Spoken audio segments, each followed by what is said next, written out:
There are two kinds of love in South London. The kind that keeps you breathing, and the kind that gets you killed. This is a story about both. The sodium orange of the streetlights bleeds across the concrete like a wound that never quite closes. Peckham, 4 in the morning, and the Cornhill Estate is finally quiet. Finally, because quiet on the Cornhill is something you earn, something that costs somebody, somewhere, something they couldn't afford to give. Marcus Ashford's blade to everyone who matters on these streets sits on the roof of the old sports hall, legs hanging over the edge, a cigarette burning down between his fingers without him ever taking a drag. He's watching the city beneath him the way a man watches something he loves and can't hold. The low hum of a distant siren. The amber wash of London at night. The grey council blocks stacked like forgotten filing cabinets against the skyline. He's been up here since midnight.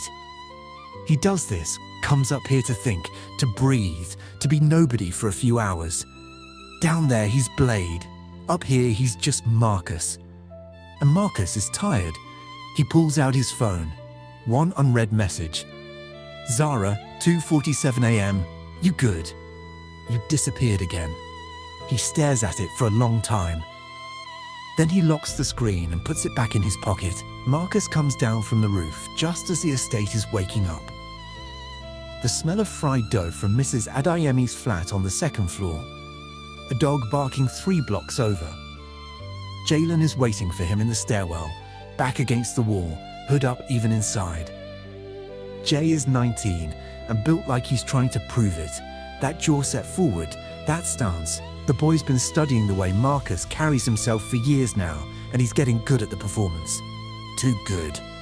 That's what scares Marcus. You were gone all night, Jay says. Yeah, Marcus doesn't stop walking. Darius sent someone through the estate last night. While you were on the roof doing your little meditation or whatever, Marcus stops now. He turns around slowly. Who? Little man? Young one? Left a package by the bins near flat 12. A long pause. The fluorescent tube above them flickers. You touch it? No. Good. Marcus exhales. Leave it alone, Blade. I said leave it. His voice drops half an octave when he uses that name on himself. It's the voice that ends conversations. Jay knows it. He presses his lips together and nods. But his eyes say something different. His eyes say this isn't over. And Marcus, who grew up reading silences, knows it. 3 miles north and an entire world away, Zara Osei is walking across a university courtyard, textbook under one arm, earphones in, trying to mentally rehearse the anatomy of the brachial plexus. She's good at compartmentalization. She had to be. Growing up on the Cornhill, you learn to keep your 2 lives sealed off from each other like separate airtight containers, or the smell from one gets into everything. Her phone buzzes. Marcus. She slows down, stops near a bench, picks up. Hey, his voice is softer when he calls her. It always is. Like the city doesn't know this version of him exists. You ignored my message, she says. Not accusatory, just factual. I know. I'm sorry. She sits down, shifts her textbook to her other arm. You were on the roof again. A pause. Yeah. She wants to be angry. She has practiced being angry at him, stands in front of her bathroom mirror sometimes, runs through the speech about how she can't keep doing this. How she deserves someone who's actually present, someone she doesn't have to worry about. She's rehearsed it so many times it should be automatic by now. But then she hears his voice and the speech just dissolves. Darius made a move, he says quietly. Her stomach drops. She knows what that name means. She's known it since they were 15 and Darius Cole still came round for dinner. Since before everything turned ugly. Marcus, I'm handling it. Those are the 3 most terrifying words you know how to say. He almost laughs. Almost. I'll come see you tonight. After. After. She hates that word. After what? After which version of the evening that only he can see the shape of? I'll be home by 9, she says. And then, quieter, be careful. Darius Cole doesn't operate out of the shadows. That's always been his thing, his brand. He moves in plain sight, walks into rooms like he owns the structural foundations, and lets the weight of his reputation do the heavy lifting before he says a single word. He's sitting in a corner booth of a barbershop on Cold Harbour Lane, the kind that doesn't advertise, that you only know about if you know, when Marcus walks in through the back. Alone, which is either bravado or a message. With Marcus, it's always both. The two men look at each other across the low table. Two boys who used to share a PlayStation, two men now separated by a war that started over a debt, metastasized into territory, and became something so much older and uglier than either of them intended. Darius leans back, spreads his hands. Blade, good of you to come. Don't call me that. Darius smiles. It doesn't reach his eyes. What do you want me to call you? You sent someone to my estate last night. I left a gift. I don't want your gifts, Darius. The smile fades. Then what do you want, Marcus? And there it is, that name, weaponized. That name as a reminder. I knew you before you were anything. I can see through all of it. I want you to stop pushing, Marcus says. I want you to respect the line. Lines change. Darius leans forward now, elbows on the table. You're losing boys, Marcus. Your crew is scared. I'm not threatening you. I'm offering you a way out. Come in with us. The Cornhill stays untouched. Your people stay safe. Marcus is very still. His hands are flat on the table. And what does that cost me? Darius holds his gaze. Just your pride. Which, respectfully, you can't eat. A long silence. The clippers of a barber 3 chairs away. Muffled music from the street. I'll think about it, Marcus says. He stands. Buttons his jacket. Don't think too long, Darius says to his back. The city doesn't wait. Marcus doesn't go to Zara first. He goes home. Auntie Pearl's flat smells like Scotch bonnet and fabric softener and the particular brand of old Caribbean wisdom that gets transmitted through the walls of a place if you live in it long enough. She's at the kitchen table with the Bible open and the television on at low volume, which is how she spent every evening since 1994. She doesn't look up when he comes in. She just says, "Eat something." He sits. She plates up rice and peas and jerk chicken before he even takes his jacket off. They sit in silence for a while, the comfortable kind that only exists between people who don't need words to take each other's temperature. Jay came by earlier, she says eventually. Marcus chews, swallows. Yeah, he wants a gun, Marcus. The words land in the kitchen like stones dropping into still water. Marcus puts his fork down. He didn't say it like that, Pearl continues. But I know what he was asking. He was asking me whether you'd let him carry. She finally looks at him. Her eyes are not unkind, but they are unmerciful. You need to end this. It's not that simple, Auntie. Everything you think is complicated has a simple answer underneath it. You know what the simple answer is. He does. He does know. He's known it for 2 years. But knowing the answer and being able to walk toward it are two very different things when the answer requires you to dismantle the only identity you've ever had that felt solid. If I leave, he says quietly, someone fills the space. Darius fills the space. That's worse for the estate. Or, Pearl says, with the patience of a woman who has watched empires of pride crumble, you find a third option. She gets up, takes his plate, rinses it. That girl called, she says, over the running tap, Zara. She sounds worried. Marcus stares at the table. She's good, Marcus. You know she's good. He doesn't answer. He doesn't have to. It's past 10 when Marcus finally arrives at Zara's. She's at her desk, surrounded by anatomy notes, a cold cup of tea at her elbow. She opens the door and just looks at him for a moment. This man she loves, in all his complication, standing under her doorway light with tired eyes. She steps back. He comes in. They end up on the sofa, her legs across his lap, neither of them particularly comfortable, but neither willing to move. The television is on, but neither of them is watching it.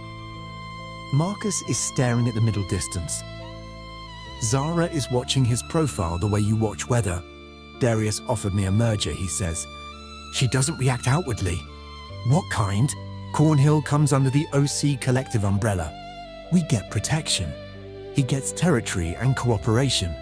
And what do you lose? Everything I built. A pause. Everything my brother died for. She turns to look at him fully. Your brother didn't die for the Ends boys, Marcus. Dion died because he was in the wrong place with the wrong people and nobody had the courage to tell him to leave. Her voice is soft but unflinching. She has always been the person who says the true thing that everyone else dresses up in more comfortable clothes. Marcus is quiet for a long time. Jay's asking about carrying, he says. There it is. The thing she's been afraid of for a year. She takes his hand, holds it. If Jay picks that up, you can't put it down for him. I know. And if something happens to Jay, I know Zara. His jaw tightens. I know. She leans her head against his shoulder. He lets out a breath like a man setting down something heavy. I need a way out of this that doesn't look like retreat, he says, barely above a whisper. Because on these streets, retreat looks like weakness. And weakness is an invitation, she finishes. Yeah, then, let's figure it out. She pulls her knees up, turns to face him fully. Together. Talk me through it. And for the first time in months he does. He actually does. Marcus never got the chance to execute the plan. Because Jay moved first. It's a Thursday afternoon.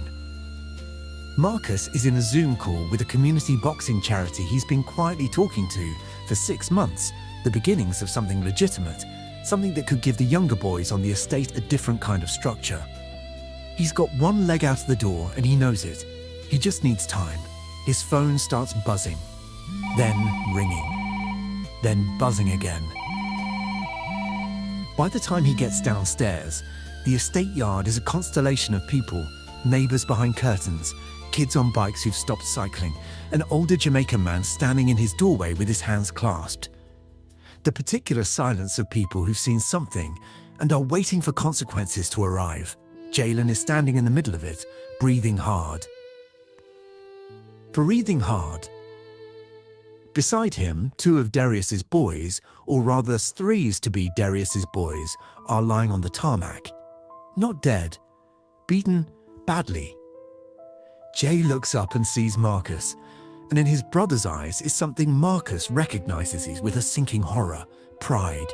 Jay did this to prove something. To himself. I'm for self. He has no idea what he's just started. Marcus's phone rings at midnight. He knows before he picks up. Darius's voice is very calm. Tell your little brother he had one. You both just spent it. Darius, 48 hours. You come in under us, or I show the estate what happens when you don't. A pause. And Marcus, don't bring the girl into this. I've always liked her. The line goes dead. Marcus sits in the dark of his bedroom for a long time. His old bedroom, the one he grew up in, here in Pearl's flat. The glow-in-the-dark stars he stuck on the ceiling when he was 8 are still there, most of them fallen off, the ones that remain ghostly and dim. He thinks about Dion, his eldest brother, who taught him how to hold his fists and taught him that the ends had a logic to it if you were smart enough to read it. Who died at 24 on a side street in New Cross with nothing in his pockets worth dying for. He thinks about Jay, who is 19 and has their brother's eyes. He thinks about Zara, who is at her desk right now. He knows she is, studying the architecture of the human body, learning how to keep people alive. He picks up his phone. He calls her. She answers on the second ring. What happened? Jay started a war tonight. His voice is hollow. Darius has given me 48 hours. A long pause. The weight of it moving through the line between them. Okay, she says. Okay, come over. Right now. We figure this out tonight. They work through it until nearly 3 in the morning. Zara with a notepad. Marcus talking, pacing, thinking aloud. 2 people who grew up on the same streets, who understand that you can't simply leave. You have to leave in a way that doesn't leave the people behind you exposed. The plan has 3 parts. First, Marcus makes contact with the community boxing charity and accelerates the conversation. If there's a legitimate structure on the Cornhill, something that employs boys, that gives the younger ones somewhere to be, it changes the ecosystem. Darius can't simply fill a void if the void doesn't exist.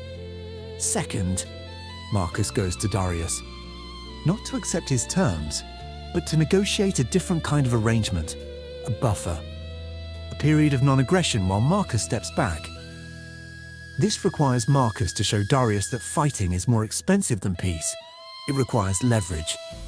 And Marcus, despite everything, still has it. Third, Jay. Jay is the hardest part, because Jay has to choose, and you cannot choose for someone who believes they're already choosing correctly. Marcus has to reach him not as his crew leader, but as his brother, which means being honest about Dion, which means saying the things he's never said. Zara watches him as he lands on this third point, watches his face work through something difficult. "You've never talked to him about Dion, have you?" she says. Not a question. No. Because it would mean admitting you blame yourself. Silence. "Marcus, I was there," he says. "That night. I was supposed to be with him. I stayed home." He looks at his hands. "If I'd been there, you might have died too," she says quietly. "Or you might not have. You'll never know. And neither will Jay. But he deserves to hear that you've been carrying it. Because he thinks you're made of something he needs to become. When you're actually made of the same thing he is." He looks at her. "You're scared," she says. "You've always been scared. You just got very good at the performance." He finds Jay at the canal. This is where Jay goes when he's thinking, the towpath behind Burgess Park, where the water is still and the city feels strangely distant. Marcus walks up and stands beside him without speaking for a moment. Just watches the canal. Then he tells his brother about Dion. All of it. The real version. Not the legend, not the cleaned-up story that the estate tells itself, where Dion was fearless and sharp and went down fighting. The real version, that Dion was frightened in the months before he died, that he had been trying to find a way out, that Marcus had been too young and too deep in his own involvement to see it clearly, and that he has been trying to correct that ever since by becoming something Dion never got the chance to be. Jay listens. His jaw works. His eyes are bright in a way that has nothing to do with pride. "You should have told me," Jay says when Marcus finishes. "I know. I've been trying to be like you. I thought you were." He stops. Swallows. "I thought you were fearless. Being fearless isn't the goal, Jay. Being smart is the goal. Being here is the goal." He looks at his brother. "I need you to not carry. I need you to trust me for the next 48 hours. Can you do that?" Jay's quiet for a long time. The canal moves beneath them, slow and dark and indifferent. "Yeah," he says. "Yeah, all right." Marcus walks into Darius's barbershop for the second time in 4 days. This time, he brings something with him. Documentation. A letter from the boxing charity. Printed statements. Evidence of the legitimate infrastructure he's been building in parallel to everything else. Evidence that the Cornhill Estate, under his influence, has been quietly developing something that neither of them can afford to destroy. "This goes public," Marcus says, laying it on the table, "and you're not moving in on a gang territory anymore. You're moving in on a community initiative. That's a different press. That's a different conversation with the people you need not to know your name." Darius looks at the documents for a long time. "You've been building this in secret," he says. "I've been building this carefully. This changes things." His voice is neutral. Dangerous in its neutrality. "It changes the maths," Marcus says. "Fighting costs. This is why fighting costs more than you've budgeted for." A very long silence. Long enough that Marcus has time to feel exactly how thin the ice beneath him is. Then Darius says, 3 months, 6, 4. Darius looks up. 4 months. You build whatever you're building. The estate stays untouched. After 4 months, we reassess. He pauses. "And your brother stays away from my boys?" "Agreed." They don't shake hands. Men like them don't shake hands. But there's a nod, the kind that costs something, and Marcus walks out into the Brixton afternoon, feeling something he hasn't felt in a long time. Room. Just a small amount of it. Just enough. Marcus comes home to find Auntie Pearl at the kitchen table, not with the Bible this time, but with a cup of tea and no television, which means she already knows something has shifted. He sits down. "I think I found it," he says. "The third option." Pearl looks at him across the table. Her eyes are steady. She has been waiting for this boy to find his third option for 2 years. "Tell me," she says. He does. When he finishes, Pearl is quiet. She picks up her tea, holds it in both hands. Outside, a siren howls and fades. The estate murmurs its ordinary night sounds. "Your mother always said you were the one who thought," Pearl says finally. "Your brother Dion was the one who moved. Jay is the one who feels. But you," she shakes her head gently, "you always waited until you could see the whole board." He doesn't speak. "Don't waste it," she says simply. And then, standing, "More rice, Saturday morning." The Cornhill Estate yard, which usually smells of fast food and feels of tension, has been given over to something different today. Folding tables. Music from a small Bluetooth speaker. Boys aged 13 to 19. Boys Marcus knows by name. Boys whose older brothers he's run with. Boys who are standing on the edge of a decision they don't even know they're making, or watching a boxing demonstration put on by 3 trainers from the charity. Marcus stands at the back with his arms folded. Beside him, Zara, who has taken the morning off from studying. She leans against his shoulder. "Look at that one," she says quietly, nodding at a 14-year-old who has come 3 steps closer to the demo than any of the others. Watching with the particular hunger of a boy who has found something to want. "I know him," Marcus says. His name's Ad. "Bright kid. What's he going to do without this?" Marcus knows the answer. He's lived the answer, which is why he's here. Jay is on the other side of the yard, helping set up water bottles for the trainers, not making eye contact with Marcus, but carrying something lighter in his posture than he did 2 months ago. The beginning of a direction. Fragile and new. Zara takes Marcus's hand. "You're doing it," she says softly. "You know that." He looks at the yard, at the boys, at Jay, at the city around the estate that has always felt like a place things happen to him. "We're doing it," he says. The same roof. The same orange-stained London sky. The same city humming its ancient frequency beneath him. But Marcus is not alone up here tonight. Zara sits beside him, legs dangling over the edge the same as his. She's afraid of heights. He knows that. She knows that she'd rather be anywhere else, and she came up anyway. Because that is who she is. That is the love that lives in the ends, not the kind that makes things easy, but the kind that climbs up anyway. Below them, the Cornhill is alive with a particular kind of ordinary beauty. The corner shop with its fluorescent light. The dog that always barks on the 3rd floor. The distant pulse of music from someone's flat. The things that always were and always will be, regardless of who controls what or who drew what line where. Darius will push again, Marcus says. In a month. Maybe 2. Yeah. And Jay will want to react. Yeah. And Pearl will be at that table with the Bible and the TV on low. Yeah. She smiles slightly. And you'll be studying. Cardiovascular system this week. She glances at him.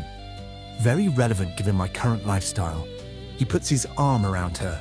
She leans in. 2 people on a rooftop in South London, watching a city that has swallowed better people than them and called it routine. "Do you regret it?" she asks. "Any of it?" He thinks about Dion. About Jay. About the years he gave to the ends before he understood that giving to something doesn't mean becoming it. "No," he says. "I regret the time I wasted being afraid to change." He pauses. "Not the same thing." She nods. They sit. The city moves below them. Sirens somewhere. Music somewhere. The particular ache of a place that doesn't know how beautiful it is. This is love in the ends. Complicated and stubborn and utterly, inescapably real. Two people refusing to become casualties of a story that tried to write them off before they'd finished writing themselves. Not an ending. Never an ending. A beginning held together by choice.